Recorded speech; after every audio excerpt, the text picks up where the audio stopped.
नमस्ते बच्चों, मैंने आपको लास्ट क्लास में केमिकल काइनेटिक्स का ऑर्डर ऑफ रिएक्शन सिखाया था और इसके बाद मैं आपको बताने वाला हूँ unit of the rate constant. आपको रेट कांस्टेंट के बारे में रेट लॉ में आपने सीखा था।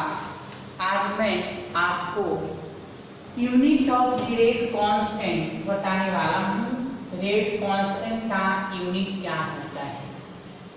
तो सबसे पहले तो आपको थोड़ा याद होगा कि ऑर्डर ऑफ रिएक्शन 0, 1, 2, 3 ये सारे आपके ऑर्डर ऑफ रिएक्शंस हो सकते हैं। और अब यहाँ पर हमारा रेट कांस्टेंट का यूनिट क्या होगा, आपको वो जस्टिफाई करना है। आइए हम देखते हैं वो कैसे कैलकुलेट किया जाता है।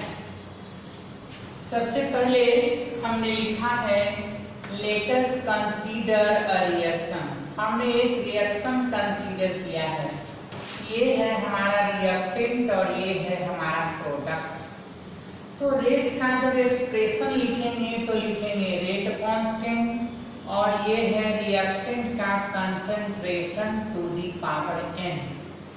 n को बोलेंगे ऑर्डर ऑफ रिएक्शन और इसको बोलेंगे रेट कांस्टेंट और स्पेसिफिक रेट कांस्टेंट जो कि आपने पढ़ा है। रेट को लिखने वाले हैं कंसंट्रेशन बाय टाइम और तब ये वाला जो है हमारा कंसंट्रेशन है, इसका पावर हमारा n हो गया ऑर्डर ऑफ रिएक्शन।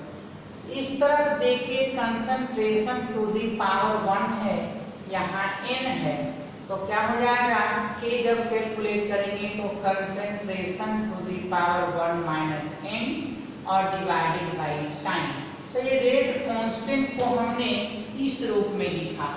कंसंट्रेशन को आप लिख सकते हैं मोल पर लीटर के फॉर्म में और ये हो गया 1 माइनस n जो आपको यहाँ दिया हुआ है डिवाइडेड बाय सेकेंड। टाइम का यूनिट आपका दिया हुआ है सेकेंड। अब हम ऑर्डर ऑफ रिएक्शन बदलते रहेंगे और उसके बाद हम रेट कांस्टेंट का यूनिट प्राप्त करते रहेंगे। यदि आप कंसंट्रेशन को प्रेशर के रूप में लिखते हैं तो प्रेशर का यूनिट होता है एटीएम।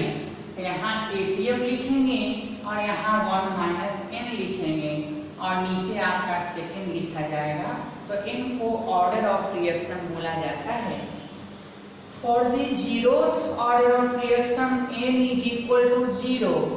जब n का वैल्यू 0 होगा, n का वैल्यू 0 होगा तो क्या हो जाएगा, देख लीजिए। हम इसको लेके आगे बढ़ा रहे हैं मोल पर लीटर 1 माइनस 0 ये खत्म है।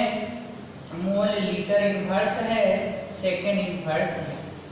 For the first order of the reaction, जब रिएक्शन फर्स्ट ऑर्डर का है तो n इज इक्वल टू 1, तो ये 1 माइनस 1 हो जाएगा 0। Anything power 0 is equal to 1 by second, तो ये हो जाएगा second inverse. For the second order of the reaction n is equal to 2, therefore k जो आएगा हमारा वो 1 माइनस 2 आएगा, इसका मतलब -1। अब देखिए मोल पर लीटर है तो मोल इनवर्स लीटर प्लस हो जाएगा और सेकेंड इनवर्स हो जाएगा। ये था आपका रेट कांस्टेंट का यूनिट। अब आइए हम आपको बताने वाले हैं zeroth order of the reaction. Reaction का जीरो ऑर्डर हम आपको पढ़ाने वाले हैं। उस जीरो ऑर्डर में आपको समझना है कि ये जीरो ऑर्डर ऑफ रिएक्शन क्या होता है। मैंने आपको जनरल आइडिया पहले दिया हुआ है जीरोथ ऑर्डर ऑफ रिएक्शन के बारे में। वैसा केमिकल रिएक्शन जिसमें हमारा रेट का वैल्यू रेट कांस्टेंट के इक्वल हो जाता है उसे कहते हैं जीरो ऑर्डर ऑफ रिएक्शन। हमने ये भी बताया है इस ऑर्डर के रिएक्शन के वास्ते यदि आप चाहते हैं कंसंट्रेशन को बदलना तो कंसंट्रेशन को बदलने से हमारा रेट ऑफ रिएक्शन प्रभावित होने वाला नहीं है। तो हमने एक लेटेस्ट कंसीडर अ रिएक्शन, एक रिएक्शन कंसीडर किया है, ये रिएक्टेंट है और ये हमारा प्रोडक्ट है। शुरुआत में initial amount, initial concentration reactant का A माना हुआ है, प्रोडक्ट 0 था जब टाइम आपका 0 था। A माइनस एक्स, A में से कुछ चला गया तो प्रोडक्ट हमारा बन गया at T equal to finite. अब रेट हो गया, रेट कांस्टेंट हो गया, रिएक्टेंट का कंसंट्रेशन एट टाइम T हो गया। बोलिए ना, रेट को कैसे लिखना है आपको, माइनस D और A minus X by D T. क्यों? क्योंकि जब आप रेट को एक्सप्रेस करेंगे तो क्या होगा, ये बचा हुआ है हमारा A minus x T time पर, तो minus D A minus X by D T. ये हो गया रिएक्टेंट का कंसंट्रेशन आपका A minus x T time पर, और K, और ये फिर क्या हो जाएगा A minus x to the power 0। ये रिएक्टेंट का कंसंट्रेशन टी टाइम पर A माइनस एक्स और टू दी पावर 0। यहाँ भी तो उसी के हिसाब से लिखना होगा। अब देखिए minus D A by D T और minus minus plus D X by D T equal to constant. A है इनिशियल अमाउंट जो हमेशा कांस्टेंट होता है, इनिशियल अमाउंट हमेशा कांस्टेंट होता है। ये कांस्टेंट टर्म्स का डिफरेंशिएशन 0 होता है, तो ये बच गया हमारा dx by dt is equal to k, therefore dx by dt is equal to k dt। अब देखिए dx is equal to k dt, यहाँ पे हमारा हो गया dx is equal to k dt। अब इसे इंटीग्रेट करना है तो देख लीजिए हमने क्या लिखा हुआ है, यहाँ पे लिखा हुआ dx is equal to k dt। देखिए dx by dt is equal to k, तो यहाँ क्या हो जाएगा, therefore dx by dt is equal to k और dx is equal to k dt। अब इसको इंटीग्रेट करना है तो dx का इंटीग्रेशन x हो गया, इंडेफिनिट इंटीग्रेशन है इसलिए k इंटू टी हुआ प्लस कांस्टेंट c हुआ, इक्वेशन नंबर 2। अब देखिए at t is equal to 0, जब टाइम हमारा 0 था तो ये x का भी वैल्यू क्या था, x का भी वैल्यू क्या था, x का भी वैल्यू क्या था, 0 था। यानी कि जब यहाँ पुट करेंगे x का वैल्यू 0, ये वैल्यू 0, तो c का भी value 0। By putting the value of x, by putting the value of c, ये हमारा कांस्टेंट है c in equation 2, equation number 2 में आपको c का वैल्यू पुट करना है तो हो जाएगा x is equal to k into t, x is equal to k into t, therefore t is equal to x by k।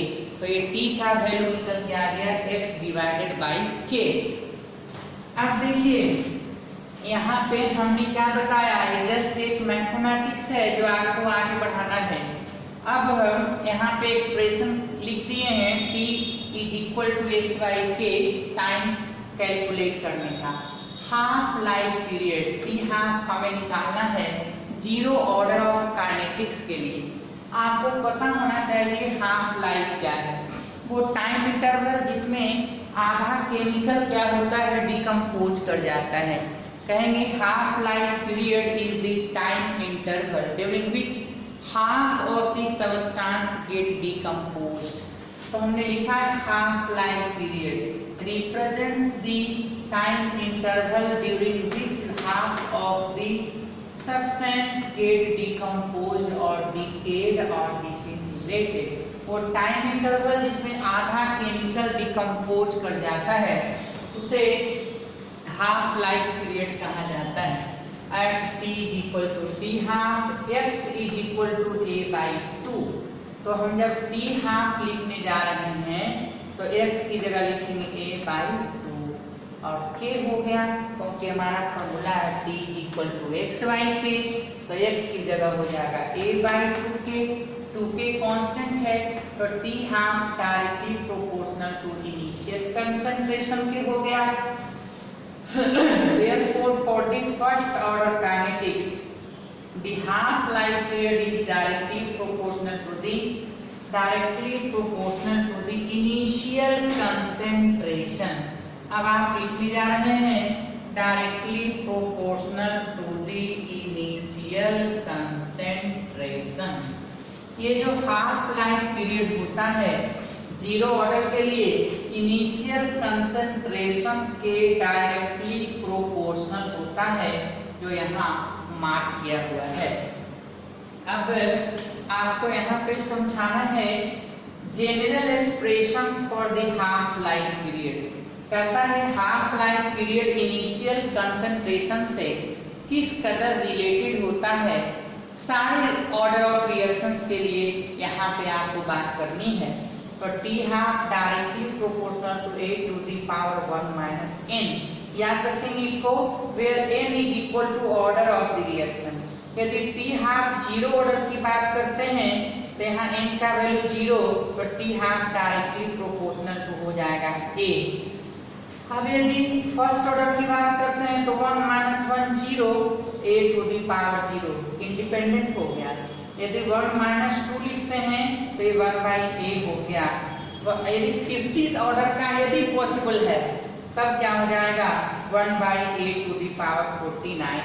तो ये था general expression for the half life period. तो half life period के लिए आपको यहाँ पे बातें करनी थी। और अब इसके बाद जो है हम आपको बताना चाहेंगे कि ग्राफ क्या होता है। इस ग्राफ के बारे में, जीरो ऑर्डर के ग्राफ के बारे में आपको बताना है। और इसके पहले मैं एक बार फिर से आपको बता दूं, हमको कैलकुलेट करना है unit of the rate constant. हमने रिएक्शन कंसीडर कर लिया, ये रिएक्टेंट हमारा प्रोडक्ट में चेंज करेगा। Rate of reaction is equal to rate constant और रिएक्टेंट के concentration to the power n। तो ये तो कंसंट्रेशन ही है ना, तो concentration to the power n लिखा है मैंने। और यहाँ रेट का मतलब ही होता है कंसंट्रेशन बाई टाइम। तो ये आपका पावर 1 है, तो 1 माइनस n हो गया और k का वैल्यू निकल गया। n का वैल्यू 0, 1, 2, 3 पुट कीजिए, रेट कांस्टेंट का यूनिट आ जाएगा। और रेट कांस्टेंट का यूनिट जानना इसलिए जरूरी है कि कभी कभी आपको ऑर्डर ऑफ रिएक्शन नहीं दिया रहेगा क्वेश्चन में, और with the help of the rate constant you have to जज the type of the reaction to be zeroth order, first order, second order and so on. So now let us consider a reaction. Reactant changes into product. Here is the initial concentration, here is the zero at t is equal to 0. a minus x, यहाँ पे x आ गया at t is equal to finite. Rate is equal to rate constant k और reactant का concentration आपको दिया हुआ है at t time. तो रेट क्या हो जाएगा dx by dt आप लिख सकते हैं। तो यहाँ पे देखिए dx by dt नहीं, रिएक्टेंट की साइड से बोलना है, माइनस साइन है तो क्या होगा minus D A minus X by D T, क्योंकि टी टाइम पर कंसंट्रेशन ये वाली थी। अंदर ले जाइए minus D A by D T और minus minus plus D X by D T, इसका कांस्टेंट का differentiation 0 D X by D T K D x is equal to के D T on integration d x is equal to के D t. अब आइए indefinite integration है तो D T का T हो गया प्लस सी हो गया कांस्टेंट, t 0 होगा तो x भी 0 होगा, चेक कर लीजिए t इज इक्वल टू 0 तो x इज इक्वल टू 0, तो पुट किए तो c का वैल्यू आ गया 0, उसको पुट किए यहाँ देख लीजिए इस वाले में तो c का वैल्यू 0 तो x is equal to k, t तो t is equal to x by k। अब है हाफ लाइफ पीरियड, जिस इंटरवल में कोई केमिकल आधा हो जाता है हाफ लाइफ पीरियड बोलते हैं। जनरल एक्सप्रेशन है T half directly proportional to a to the power 1 minus n।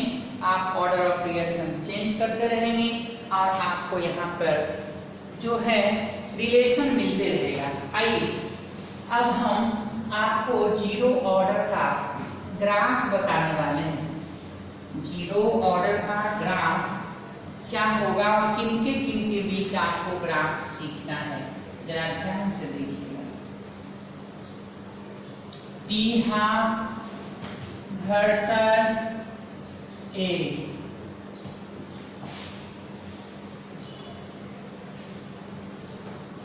X axis, y axis, ये है हमारा T हाफ, ये है हमारा A। याद रहे इनिशियल अमाउंट बढ़ाएंगे तो T हाफ भी बढ़ेगा, क्योंकि हमारे पास एक एक्सप्रेशन था T half is equal to A by 2K, it means 1/2K into A। ये वाई एक्सिस पे रखा हुआ है, ये एक्स एक्सिस पे रखा हुआ है, ये स्लोप दे देगा और इक्वेशन होगा स्ट्रेट लाइन का और ओरिजिन से पास करेगा। अब यहाँ पे जो हमें स्लोप कैलकुलेट करनी है, ये वाली स्लोप tan थीटा, इसका वैल्यू होता है 1/2K, जहाँ K को आप क्या कहते हैं, specific rate constant, rate constant. अब एक बात तो क्लियर हो गया, दूसरा बात आपको हाफ देख लीजिएगा, ये रेट है और कंसंट्रेशन है रिएक्टेंट का। तो देख लीजिए यदि रेट की बात करते हैं, यहाँ रेट है और ये आपका रिएक्टेंट का कंसंट्रेशन, ग्राफ होगा ऐसा, क्योंकि कंसंट्रेशन बढ़ाने और घटाने से रेट पर कोई फर्क पड़ने वाला नहीं है। तो यहाँ पे नेचर ऑफ द ग्राफ हुआ straight line passing through the origin, और यहाँ है आपका स्ट्रेट लाइन पैरेलल टू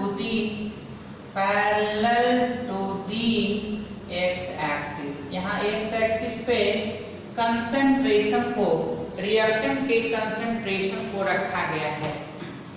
तो इस तरीके से ये आपका जीरो ऑर्डर का रिएक्शन हुआ। अब हम इस पे कुछ क्वेश्चंस बताने वाले हैं जो कि आपको नेक्स्ट लेक्चर में बताएंगे।